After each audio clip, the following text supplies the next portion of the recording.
Hello বন্ধুরা, আজকে আমি মাটনের ঝোল বানাইছিলাম।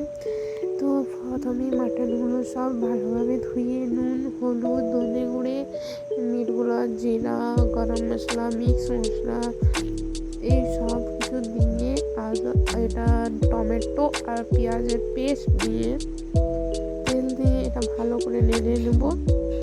ভালো করে মাখিয়ে নেওয়ার পরে এটা 8 ঘন্টার জন্য রেখে দেবো। রেখে দেওয়ার পরে তেলের মধ্যে পেঁয়াজটা গরম করে তার মধ্যে পেঁয়াজটা ভালোভাবে ভেজে নিয়ে মাটনটা দিয়ে দিতে হবে।